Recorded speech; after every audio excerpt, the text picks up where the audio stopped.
Hello class, how are you all? I hope so you all are fine. हमारे यहाँ लखनऊ में तो summit चल रही है। बड़े बड़े पैकेज मिल रहे हैं। हाँ, मैं लखनऊ को बिलोंग करती हूँ।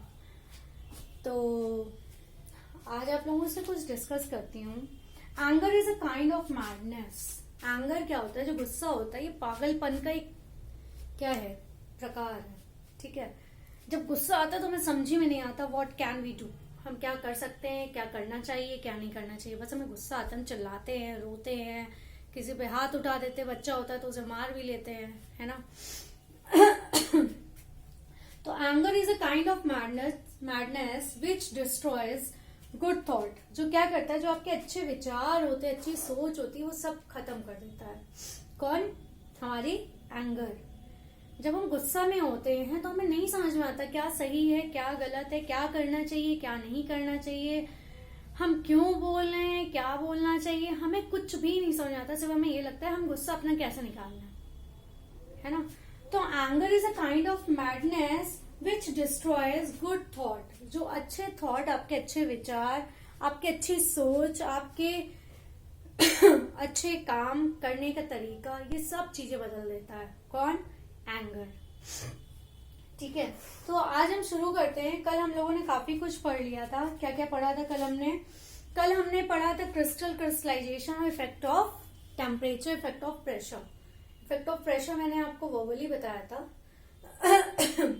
आज हम पढ़ेंगे हाइड्रेटेड एंड एनहाइड्रस। ठीक है, तो जो हमारा हाइड्रेटेड होता है, हाइड्रेटेड का मतलब होता है किसी चीज में वाटर मॉलिक्यूल्स का ऐड होना। हाइड्रेटेड से ही आपको समझ में आ रहा होगा कि हाइड्रोजन मतलब वाटर ऐड होता है ना। कहते हैं ना कि ये बहुत इसमें नमी सी है, मॉइस्चर सी है। तो इसकी डेफिनेशन से ही समझ में आ जाएगा। Contains fix number of water molecules in loose chemical combination with the substance. कोई भी हमारा केमिकल कॉम्बिनेशन है उसमें क्या होता है? Fix number of water molecules उसमें ऐड होते हैं। ठीक है, अब जैसे ये कॉपर सल्फेट है, कॉपर सल्फेट के साथ ये 5H2O हमारा एडेड है, कॉपर सल्फेट पेंटाहाइड्रेटेड। ठीक है, जैसे 5 हमारे मॉलिक्यूल्स एडेड हैं, तो ये क्या है? हमारा हाइड्रेटेड है। और एनहाइड्रस में क्या होता है? इसमें फिक्स अमाउंट नहीं होता वाटर का, in loose chemical combination with the substance. Substance के साथ जो लूज कॉम्बिनेशन होता है उसके साथ ये एक फिक्स अमाउंट में वाटर मॉलिक्यूल्स उसमें ऐड नहीं होते हैं। ठीक है, मतलब कोई भी इसमें फिक्स अमाउंट का निश्चित नहीं है। अब जैसे इसमें फिक्स था कि 5 मॉलिक्यूल्स इसमें ऐड होंगे, but it has not the fixed amount. जैसे इसका मैं आप लोगों को एक बताती हूँ। जैसे ये एक स्टैंड लगा हुआ है हमारा। इस स्टैंड में यहाँ पे बीकर लगा हुआ है हमारा, बीकर कहना है, सॉरी, टेस्ट ट्यूब है। ठीक है, इस टेस्ट ट्यूब में हमारी क्या लगा होगा? ये हमारी टेस्ट ट्यूब है। यहाँ पे ये हमारा बीकर है। ठीक है, इस टेस्ट ट्यूब में क्या पाया जाएगा? हमारा हाइड्रेटेड कॉपर सल्फेट पाया जाएगा। ये हमारा CuSO4.5H2O पाया जाएगा। ठीक है, कॉपर सल्फेट हाइड्रेटेड है ये। इसके बाद जब ये क्या करता है, यहाँ पे इसका ये हमारा आएगा। ठीक है, जब इसको हम हीट अप करेंगे तब क्या होगा? अब हम इसको क्या कर रहे हैं, जब यहाँ पे अगर ये हमारा हाइड्रेटेड का है, ठीक है, ये हाइड्रेटेड का है, ऐसा वाटर है और ये आगे इसमें मिल जाएगा। लेकिन जब हम इसमें कॉपर सल्फेट में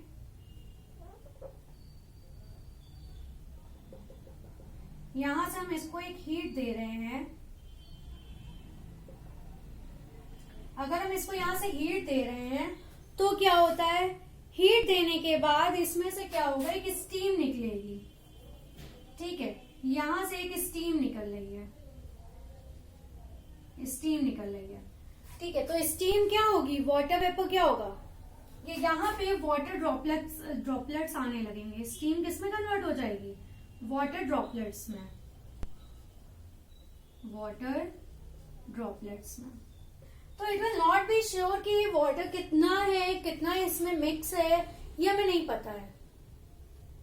पता है हमें? नहीं पता है ना। तो ये क्या कर रहा है, हीट दे रहा है, और हीट देने के बाद इसमें स्टीम निकल रही है और वाटर ड्रॉपलेट्स इसमें आके गिर रहे हैं। ठीक है, तो ये था हमारा, जो इसके पहले बताया था वो हमारा बिफोर का था, मतलब पहले जब इसमें हाइड्रेटेड था, और जब इसको हम स्टीम दे देंगे, ये मिला देंगे, मतलब हीट दे देंगे, तो उसके बाद ये कैसी हो जाएगी, एनहाइड्रेटेड हो जाएगी, एनहाइड्रस हो जाएगा। ठीक है तो इसकी एक रिएक्शन मैं बता देती हूँ, क्या है इसका, CuSO4 5.H2O, ये हमें हीट देगी, और हीट देने के बाद क्या बन जाएगा, CuSO4 बन जाएगा। क्या बन जाएगा, CuSO4 बन जाएगा, और इसमें ये जो वाटर है ये अलग हो जाएगा। ठीक है, तो ये एनहाइड्रस हो गया, और ये कैसे हो गया, हाइड्रेटेड हो गया। तो जो हाइड्रेटेड होता है हमारा जो ये है हमारा CuSO4 5H2O, ये हमारा ब्लू क्रिस्टल होता है, ब्लू क्रिस्टल होता है और हाइड्रेटेड होता है। ठीक है, ऑफ हाइड्रस कॉपर सल्फेट, और ये कैसा हो जाता है, ये व्हाइट में कन्वर्ट हो जाता है। जब इसके वाटर अलग हो जाता है तो ये व्हाइट क्रिस्टल बन जाता है। कैसा बन जाता है, यहाँ पे क्रिस्टल्स बन जाएंगे इसके, ये कैसा हो जाएगा, व्हाइट क्रिस्टल में white powder of anhydrous copper sulphate, ये पाउडर फॉर्म में बनेगा हमारा क्रिस्टल व्हाइट पाउडर। ठीक है, ये ब्लू क्रिस्टल बनता है और वो व्हाइट पाउडर बनता है। इसके क्या होते हैं, जब ये क्रिस्टल फॉर्म में है तो इसके क्या होंगे, डेफिनेट शेप होगा, डेफिनेट शेप होगा, इसमें शेप कैसा होगा, डेफिनेट होगा। ठीक है, डेफिनेट जियोमेट्रिक शेप इसमें डेफिनेट जियोमेट्रिक शेप होगा, और वो कैसा होगा, इसमें कोई भी हमारा जियोमेट्रिक शेप नहीं होगा, नो जियोमेट्रिक शेप।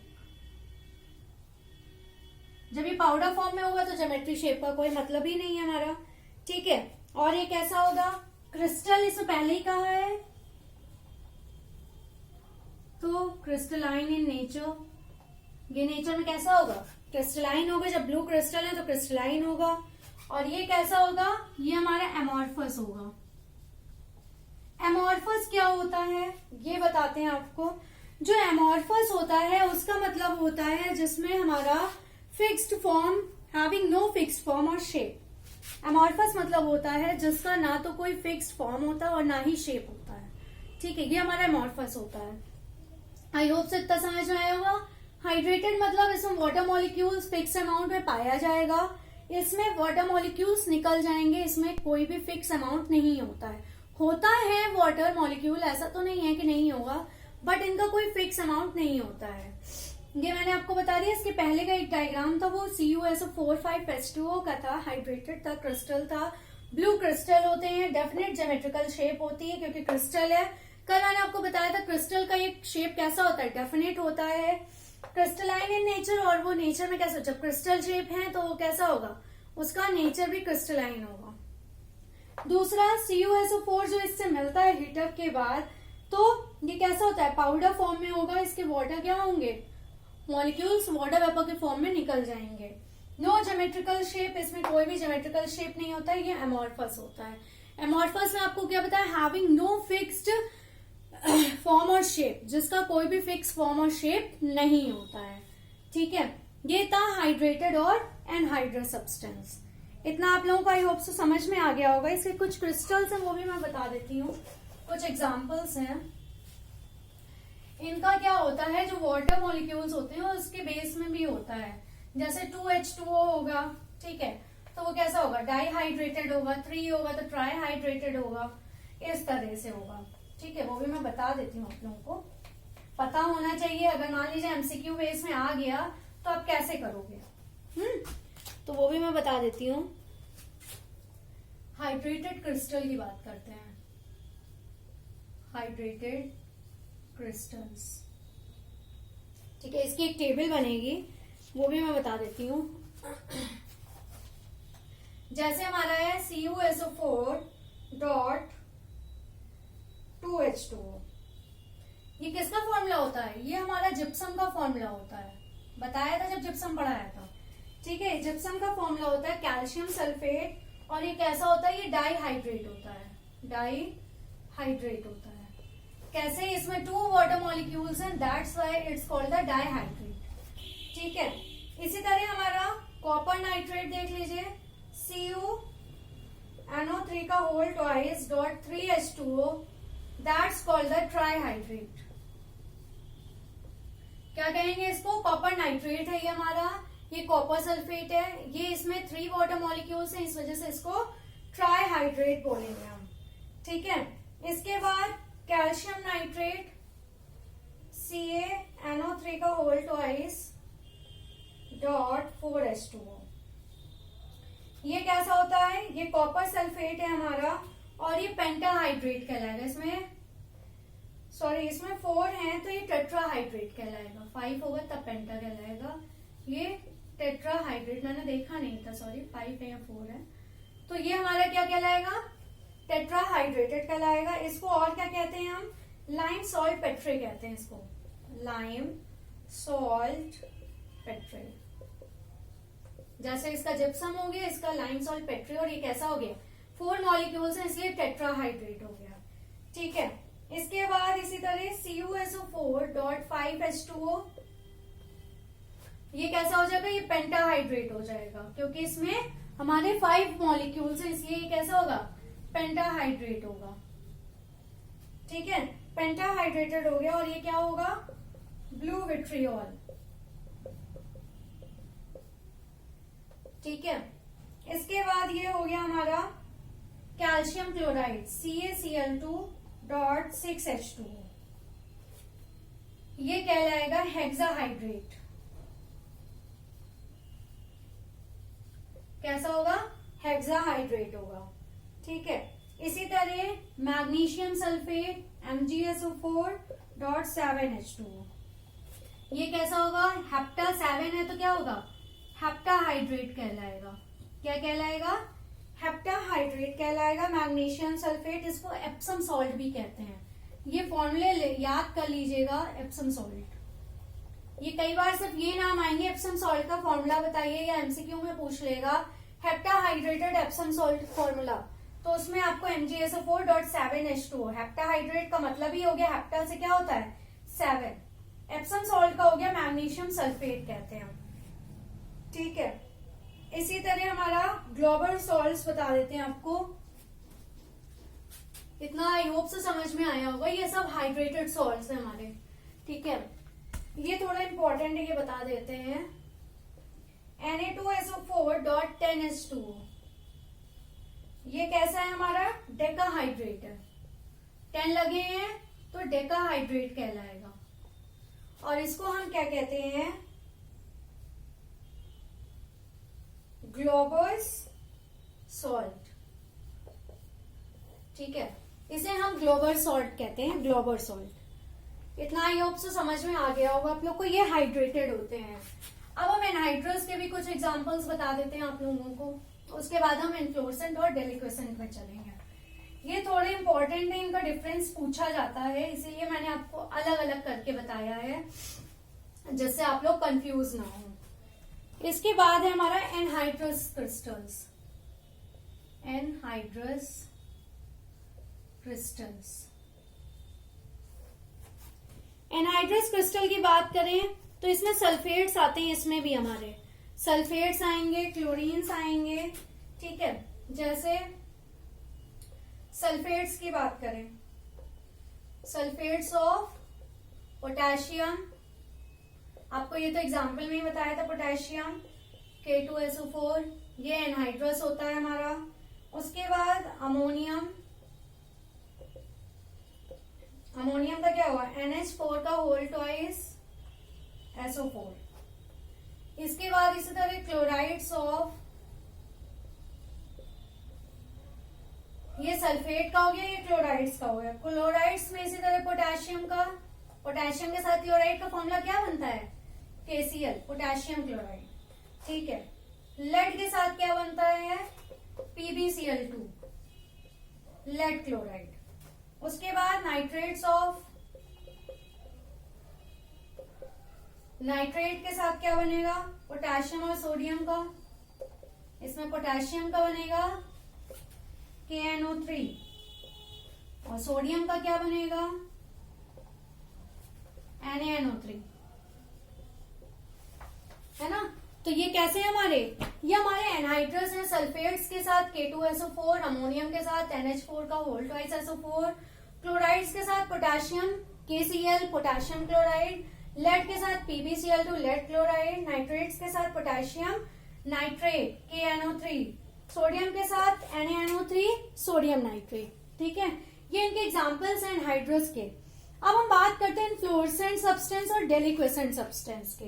तो जो हमारे इन्फ्लोरेसेंट सब्सटेंस हैं इनकी बात करें तो इन्फ्लोरेसेंट मतलब क्या होता है, लॉस ऑफ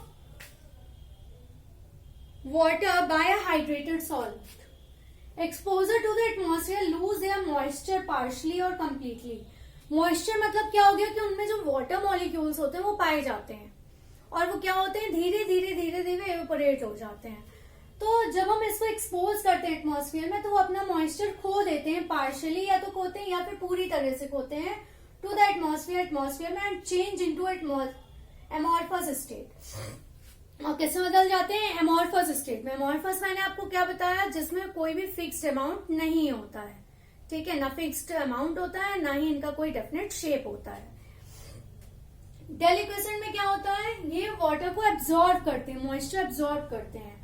इसका अपोजिट है इन्फ्लोरेसेंट मतलब हो गया कि ये लूज करते हैं। एलो, इसमें इसको याद करने की ट्रिक बता देती हूँ, इसमें एलो आता है, ठीक है, और इसमें लूज हो गया, इससे लर्न कर लीजिए। और इसमें एब्जॉर्ब की बात कर रहा है तो एक लूज करेगा तो दूसरा क्या करेगा, एब्जॉर्ब करेगा, पॉजिटिव होगा।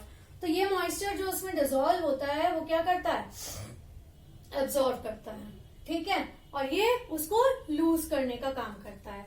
इतना समझ में आ गया आप लोगों को। तो जैसे मान लीजिए हमारे क्रिस्टल्स हैं, ठीक है, ये इन्फ्लोरेसेंट हो गया और जो फिनोमिनन है इसकी जो प्रोसेस करनी पूरी होती है वो क्या कहलाती है। अब जैसे मान लीजिए हमने वाटर लिया, ठीक है, वाटर में हमने क्या किया, इसमें कुछ हमारे पार्टिकल्स पड़े हैं और जब हमने इसको क्या किया, हीटअप किया या रेसिड्यू किया तो इसमें क्या बचा, खाली हमारा जितने हमारे क्या कहते हैं जो ये कंकड़ पत्थर है ये तो इवेपोरेट हो जाएगा क्योंकि ये क्या कह रहा है, लूज दे वाटर मॉलिक्यूल मॉइस्चर। तो मॉइस्चर करेगा तो ये क्या होगा, ये हमारा जो कंकड़ पत्थर जो भी इसमें है हमारे मॉलिक्यूल्स वो बचेंगे, वाटर हमारा चला जाएगा। और जब इसमें होता है तो ये क्या करेगा, ये इसके मॉइस्चर को एब्जॉर्ब कर लेगा और ये वाटर भी रहेगा इसमें और इसके साथ ये क्या होगा, ये घुल जाएगी। जैसे मिट्टी में जब हम पानी डालते हैं तो क्या होती है, घुल जाती है ना। ये पानी में जब मिट्टी डालेंगे तो नीचे बैठ जाती है घुल के, वैसे ही ये बन जाएगा डेलिक्वेसेंट में। ठीक है, तो इन्फ्लोरेसेंट और इसके एग्जांपल्स कुछ बता देती हूँ। रेसिड्यू के बाद क्या होता है और उसमें क्या होता है, इधर ही बता देती हूँ, ये लिखा रहने देते हैं। इनके एग्जांपल्स देखते हैं। ऐसा कुछ है नहीं इसमें, बहुत इजी है। एक में लूज होता है, एक में एब्जॉर्ब होता है।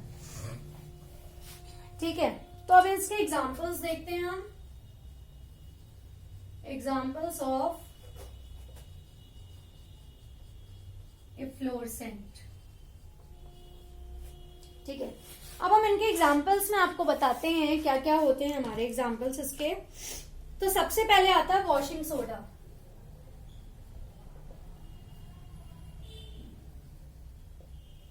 वॉशिंग सोडा का फॉर्मूला क्या होता है हमारा, Na2CO3.10H2। ये वॉशिंग सोडा का फॉर्मूला है हमारा। ठीक है, जब हम इसको रेसिड्यू करते हैं, जब ये रेसिड्यू होता है मतलब अपने वाटर मॉलिक्यूल्स को ये खो देता है तो सिर्फ क्या बचेगा इसमें, Na2CO3 सोडियम कार्बोनेट बचेगा। ठीक है, और ये कैसा होगा, H2O मोनोहाइड्रेटेड होगा, मोनोहाइड्रेटेड। इतना समझ में आया, आई होप सो आप लोगों को। ठीक है, इसके बाद कॉपर सल्फेट।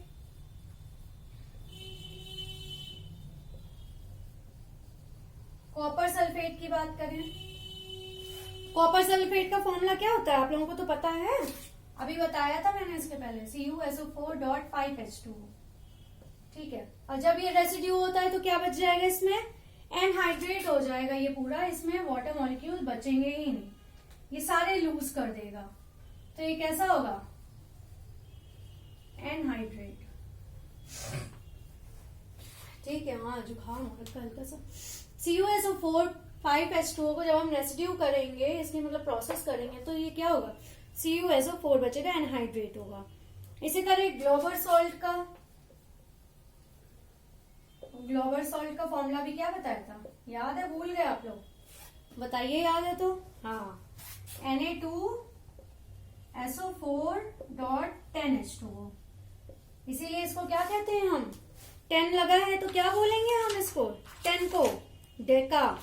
ये तो याद है ना, मोनो, डाई, ट्राई, टेट्रा, पेंटा, हेक्सा, हेप्टा। ठीक है, और उसके बाद क्या होता है, ऑक्टा, नैनो, और ये डेका। ठीक है, तो ये जो हमारा डेका है, तो ये क्या होगा, ये भी एनहाइड्रेट होगा, ये बचेगा आपका Na2SO4, और ये भी कैसा होगा, एनहाइड्रेट होगा। ये सारे एग्जांपल्स हैं आपके इनफ्लोरेसेंट के। ठीक है, इसके बाद आपके डेलिक्वेसेंट के बता देते हैं।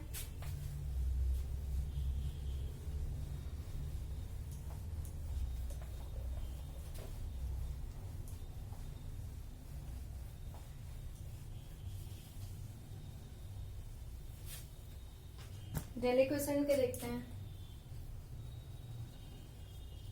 Examples of